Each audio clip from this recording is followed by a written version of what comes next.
Hai, welcome back to the show. Ketemu lagi barengan sama Ditan Sudiro di sini, ada Nuka Aswita juga. Kita masih di Hai Indonesia. Betul. Berbagi cerita dan berita untuk Indonesia lebih baik ya. Dan kita masih ngebahas mengenai kebudayaan Reok Ponorogo.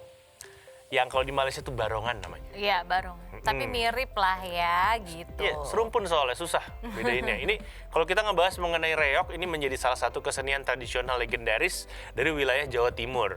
Para seniman reok bahkan sudah tersebar di berbagai daerah, baik di dalam maupun di luar negeri ya. Jadi nggak heran kalau ada negara lain yang mengklaim kesenian ini. Kayak yang Malaysia nih, katanya mereka berencana mendaftarkan reok atau barongan ke UNESCO beberapa waktu lalu. Ini pengamat budaya asal Ponorogo, Bapak Arik Dwi Jayanto menjelaskan bahwa hal ini kalau dari sisi sejarah ya, dan pengamatan ini juga diambil langsung dari sisi tesisnya dia yang berjudul Sejarah Penghijrahan Kesenian Reok Ponorogo di Batu Pahat, Johor. Ini pada tahun 1901 silam, warga Ponorogo ini bermigrasi ke wilayah Batu Pahat, Johor, Malaysia. Total itu ada 15.000 jiwa yang pindah ke negeri jiran tersebut. Perpindahan mereka pun sambil membawa kesenian reok Ponorogo. Awalnya tuh dari situ. Gitu ya, baik. Jadi sebuah disertasi terbitan Universitas Malaysia pada tahun 1825 ini pernah mencatat bahwa gelombang pertama perpindahan orang Ponorogo ke Malaysia itu berjumlah hanya 25 jiwa aja. Nah, mereka ini menyeberang lewat Singapura. Lalu jumlah perpindahan ini semakin besar hingga menjelang abad 19. Tepatnya di tahun 1890 dengan jumlah sekitar 15.000 jiwa termasuk warga Ponorogo yang menetap di kawasan Batu Pahat, Johor. Jadi menurutnya masih ada sejumlah grup atau komunitas reok yang masih aktif di sebagian wilayah Batu Pahat. Bahkan ada 3 grup nih reok dari sana yang pernah mengisi acara pada tahun 2012 lalu. Salah satunya Barongan Setiabudi. Dan pentas seni reok ini di Malaysia memiliki sedikit perbedaan sebenarnya dengan pentas di Ponorogo ya. Seperti berat dadak merak di Malaysia hanya berkisar 15-20 kg saja, sedangkan kalau di Ponorogo bisa mencapai 60 kg. Nah, selain itu reok di Malaysia juga hanya ada jatilan, terus ada pembarong dan ada dada merak. Kalau di Ponorogo kan komplit nih ya, ada jatil, ada warok, ada pembarong dan juga seterusnya yang lain-lainnya tuh ada gitu. Nah, lantas bagaimana ya dengan asal-usul reok Ponorogo di negeri kita sendiri ya, Ditan, Jawa ya? Timur harusnya. Ya memang di situ, bukan harusnya. Memang adanya di Jawa Timur. Yap, ini guys. sebenarnya kalau kita ngebahas mengenai sejarah keseniannya ya, ini ada bukan 1, bukan 2, tapi 5 versi berbeda ya. Tapi kita bakal menelusuri kisah yang paling terkenal aja deh, karena terbatasnya waktu. Jadi ini semua berawal dari kisah pemberontakan Ki Ageng Kutu. Ini adalah versi cerita yang paling terkenal mengenai asal-usul reok Ponorogo, yaitu kisah pemberontakan Ki Ageng Kutu. Jadi ini adalah abdi kerajaan pada masa Kertabumi. Beliau adalah Raja Majapahit terakhir yang berkuasa pada abad ke-15. Ki Ageng Kutu ini merasa sangat muak dengan pengaruh istri raja dari Tiongkok. Selain itu, sang raja juga melakukan korupsi. Pemerintahan pada masa raja ini menjadi sangat lengah di saat Raja Ki Ageng Kutu, dan ini akhirnya menjadi penanda berakhirnya kekuasaan kerajaan Majapahit juga waktu itu. Namun karena jumlah pasukan yang terlalu sedikit untuk melawan pasukan kerajaan, Ki Ageng Kutu menciptakan pertunjukan seni yang menyampaikan pesan politis yang berisi sindiran kepada sang raja. Iya, betul. Dan ini ada juga seni topeng sebagai tokoh yang bernama Singo Barong. Nah, topeng ini berbentuk kepala singa sebagai simbol Raja Kertabumi, sedangkan bulu-bulu mereka yang ada di atasnya ini melambangkan kekuatan pengaruh kerabat Tiongkok yang mengontrol semua gerak-geriknya. Jatilan yang diperankan oleh penari Gamblak, ini Gemblak maksud Nuke, yang naik kuda-kudaan itu nantinya akan melambangkan pasukan kerajaan Majapahit. Sedangkan Warok sendiri yang menggunakan topeng badut merah tidak lain melambangkan sosok Ki Ageng Kutu tersebut ya.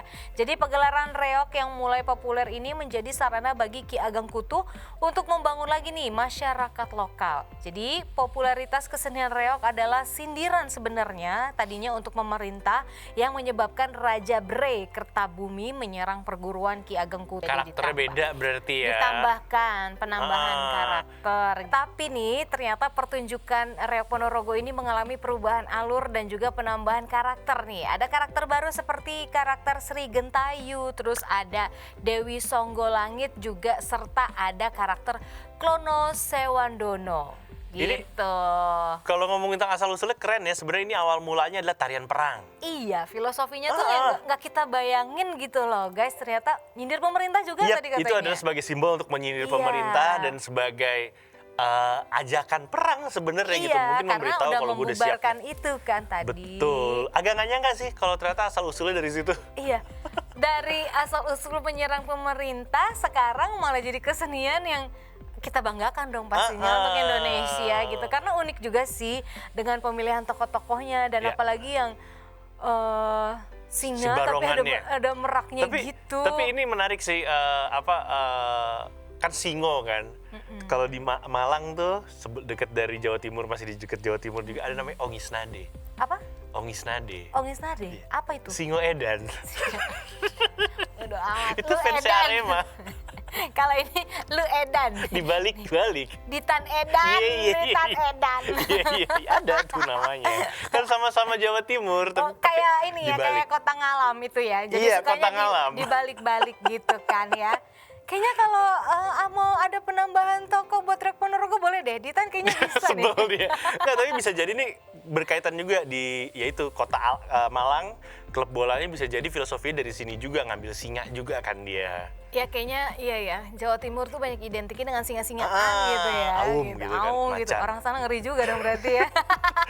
Jawa Timur nih sama orang Jawa Timur cak gitu ya, nggak boleh galak-galak. Kita kayaknya. masih bakal ngebahas mengenai budaya Reog Ponorogo. Jadi di segmen Iya. selanjutnya, kalau tadi kita udah bahas asal usul kan, di segmen selanjutnya ini kita bakal ngebahas makna dari tari Reog Ponorogo. Makna dari tari. Biasanya kalau di Indonesia itu setiap tarian, setiap gerakan Ada dikit artinya. aja, itu ada artinya. Iya, lu bekas penari ya, gue lupa. Iya, jadi ada artinya. Nah, kira-kira nih Reog Ponorogo tariannya juga punya arti. Nah, Yap. kita akan bahas tapi di segmen berikutnya. Setelah yang gitu. satu ini tetap di Hai Indonesia, Berbagi cerita dan berita untuk Indonesia lebih baik.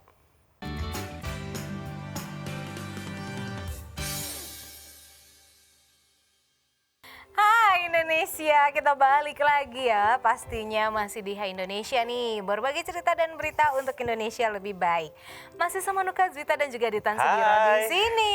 Dan kita masih ngebahas mengenai Iya. budaya Reog Ponorogo. Seperti yang udah kita spill tadi, bahwa kalau di segmen ini, tadi kan segmen pertama kita udah bahas Asal tentang usul. enggak, Reog mau diklaim. Oh iya, Reog mau diklaim negara tetangga. Baru gerabak-gerubuk tuh biasanya kalau Indonesia. Terus yang kedua, asal usul kenapa sih kok Reog Ponorogo bisa ada di Malaysia juga? Betul. Ternyata hijrahnya orang-orang Ponorogo ke sana dan bener membawa banget. budaya. Dan Nah, kali ini di segmen kali ini kita bakal ngebahas mengenai makna dari tarian Reog Ponorogo. ya gerak-gerakannya mungkin Ya, biasanya kan tiap gerakan ada artinya tuh. Ya, enggak, gue lupa. Kalau Ponorogo gue nggak paham. Waktu itu lu belajar Reog berapa lama? Enggak belajar gue yang jadi reoknya kayaknya.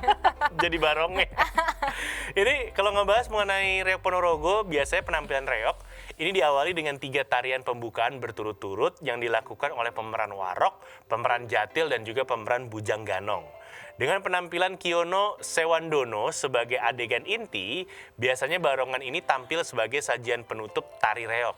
Penarinya akan mengenakan namanya caplokan atau kepala singa yang dihiasi dadak merah.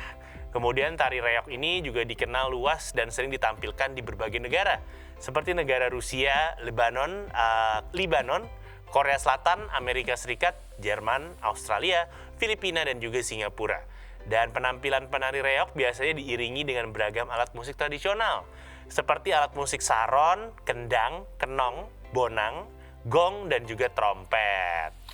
Iya, betul banget. Nah, ini sekarang kita mau masuk juga nih makna tari Reog Ponorogo ya. Jadi kalau kita lihat dari kesenian tari Reog Ponorogo ini kan kita bisa mengambil kesimpulan nih bahwa kita harus punya pendirian yang sangat teguh dan juga kuat kalau kita ingin memperjuangkan sesuatu yang menurut kita benar. Kayaknya nggak hanya di filosofi Reog Ponorogo ya. Filosofi ini kayaknya harus ada di seluruh kehidupan kita deh gitu. Jadi kalian tuh harus berjuang gitu kalau memang menurut kalian itu benar gitu. Nah, makna Reog Ponorogo yang ingin disampaikan oleh Ki Ageng Kutu tuh itu tadi gitu. Jadinya lo harus berjuang kalau memang menurut lo itu benar. Jadi ciri khas dari tari Reog Ponorogo yaitu terletak pada kostumnya yang tidak biasa dan dikenal sebagai Singo Barong. Nah, kalau semula Singo Barong ini sendiri adalah simbol bagi Raja Kertabumi. Sedangkan untuk bulu-bulu merak yang menyerupai kipas itu, ini menunjukkan pengaruh besar orang-orang Tiongkok kepada sang raja. Jadi sosok warok yang diperankan oleh pria berjanggut lebat dan badan gempal ini melambangkan seseorang yang memiliki kekuatan mistis dan juga ilmu kebal. Gak hanya itu aja, secara bahasa warok berasal dari kata wewarah, yaitu orang yang punya niat suci dan memberikan tuntunan dan juga perlindungan tanpa pamrih. Yap, dan warok sendiri ini merupakan orang yang kaya akan petunjuk. Jadi artinya orang yang menjadi warok karena mampu memberikan petunjuk atau pengajaran kepada orang lain tentang hidup yang baik. Warok sendiri menjadi representasi jiwa dan ciri khas dari masyarakat Ponorogo yang udah mendarah daging sejak dulu dan yang diwariskan oleh nenek moyang juga sejak dulu. Reog Ponorogo sendiri saat ini banyak dipentaskan dalam berbagai acara seperti acara pernikahan, hitanan, atau hari-hari besar nasional lainnya. Ya, betul banget. Jadi tari yang kental dengan kesan mistis Iya, ya. serem. Iya, memang tadi gue bilang sebenarnya ini memang Reog Ponorogo ini sebelum mereka bermain ada ritual kayak mereka kemasukan dulu. Serem. Makanya kenapa tadi bisa bawa beban 60 kilo. Bayangin dan digigit doang. Kalau Iya, kita terus suka doang. ada itu kan pecut-pecutannya. Iya, kayak jadi satu sama kuda lumping juga Iya, kadang kan. iya, satu geng itu. Iya, satu geng. Jadi memang kesannya ini memang mistis dan banyak juga memiliki sejumlah properti Ya, ya. Kayak properti yang pertama ini pastinya ada singa barongnya itu atau dada merak yang besar itu ya. Nah, dadak merak ini adalah unsur utama nih dalam pertunjukan reog yang berupa topeng kepala singa dan terbuat dari bulu-bulu merak yang dirajut hingga berbentuk seperti kipas. Dadak merak sendiri memiliki lebar sekitar 1,50 meter dan tingginya sekitar 2 meter dan memiliki berat mencapai sampai 50 kg ya. Dan di dalam dadak merak ini diibaratkan mengandung roh-roh gaib katanya yang telah menyatu sehingga memiliki kekuatan magis nih. Dan dadak merak sendiri melambangkan simbol kekuatan sekaligus keindahan dari wujud singa dan juga burung merak. Iya bener, itu ada campuran tuh. Iya kan topenginya singa, tapi Bener. ininya merak Iya, gitu. bener kan? banget. Keren Terus ya. nggak ketinggalan ada juga properti yang namanya Stagen Cinde. Jadi ini adalah kain sutra panjang berwarna merah, yap bener warnanya merah, yang biasa digunakan sebagai selendang pengikat dari pembarongnya. Panjangnya sekitar 4 meter dan lebarnya 10 cm. Dan biasanya Stagen Cinde ini memiliki motif batik dengan kombinasi warna tertentu. Misalnya warna hijau dan warna kuning. Betul, selanjutnya nih ada jarit atau jarik ya. Jadi jarit ini merupakan sebuah kain panjang yang bermotif batik dengan berbagai macam corak ternyata guys. Jadi kalau motif jarik ini sering digunakan nih oleh penari reog adalah biasanya motif parang barong. Parang barong. Parang Oke. barong. Kalau ini motif apa nih ya? Nggak tahu gue, lurik. Jarik, lurik ya. Lurik ya. Iya. Gue juga baru tahu ini bukan batik, ini lurik ya. Lurik. Oke. Dan selanjutnya ada yang namanya udeng. Udeng nih biasanya diikat di kepala nih. Nggak mudeng deh kamu. Nggak beda. Oh, iya. Udeng ya, ini merupakan properti yang diikatkan pada bagian kepala penari jatilan. Sama kayak orang Bali juga ada udengnya. Jenis yang dipakai ini bernama udeng tapak dara atau gadung melati. Pemakaian udeng sendiri nggak boleh sembarangan ya, melainkan harus dipakai dengan baik dan benar.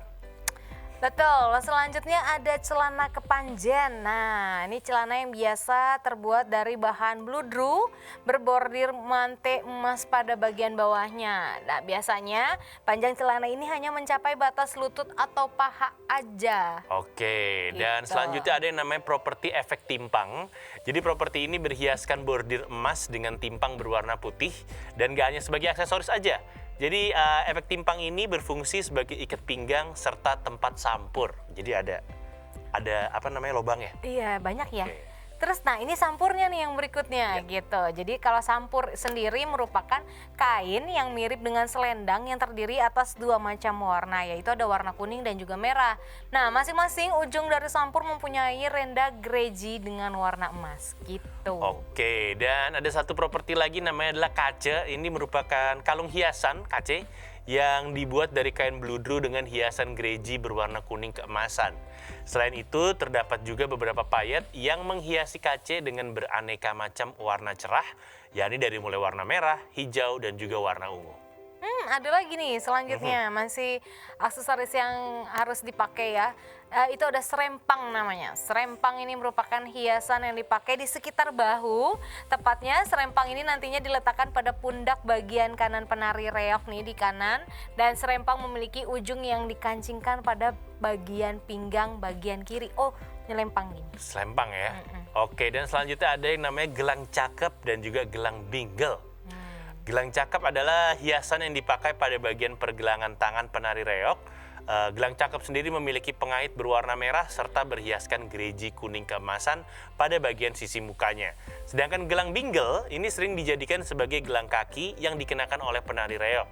Bingle dikenakan secara sepasang dengan warna kuning keemasan juga. Biasa tuh bunyinya yang kalau penari jadi kerencing oke. gitu. Dia ada itunya. Ada ininya ya, ada kerencingannya. lagunya Jadi ya, kan kalau ada kakinya musiknya. menghentak-hentak itu dia kayak bunyi gitu loh, Tan. Kayak anak bayi ya yang Iya. biar kedengeran ada di Kalau sebelah anak bayi mana. kan biar nggak hilang Iya, gitu, oh, biar ada di sebelah ketahuan dia di situ. mana gitu. Ibaratnya kayak gitu. Kalau ini gimana ya? Mungkin manggil roh. Jangan, serem. Yap, itu Ya, dia karena tadi. memang itu ciri khasnya. Itu ya, properti-properti dari tarian reog udah kita sebutin juga. Tuh. Udah kita sebutin juga makna-makna dari properti tersebut pastinya gitu. Pokoknya kita lagi ngebahas tentang budaya seni reog di Nah, pagi itu hari tadi ini. udah kita bahas. Ponorogo. Udah Yes. kita bahas lumayan panjang gitu kan ya. Karena awalnya kenapa kita bahas rock Ponorogo biasa Indonesia gerabak-gerubuk. Ya, Karena belakangan katanya mau diklaim sama negara tetangga ada kan. berita Malaysia ini mau ngeklaim gitu loh Ya, dan budaya. biasanya kalau udah mau Barongan diklaim nama sama di sana ya. Yap, kalau udah mau diklaim sama negara tetangga baru heboh. Kan tadi dibilang, kita udah bilang kemarin-kemarin kalian menjunjung tinggi budaya negara asing, negara lain. Sekarang giliran reog lagi mau diambil, kalian semangat banget nih bilang Iya. menentang gitu kan. Oh, enak aja lu. Kemarin kemana? Kemana aja kemarin ibaratnya kayak gitu ya. Karena masih banyak loh selain reog Ponorogo mungkin budaya-budaya Ya, Indonesia kesenian lain. sebenarnya bisa dijadikan warisan budaya tak benda oleh Di UNESCO, UNESCO dan ya. harus kita perhatikan dari sekarang, jangan sampai nanti udah diklaim baru kayak gini lagi. Ya, bener banget. Dan sekian tentang reog Ponorogonya. Tetap di Hai Indonesia. Berbagi cerita dan berita untuk Indonesia lebih baik.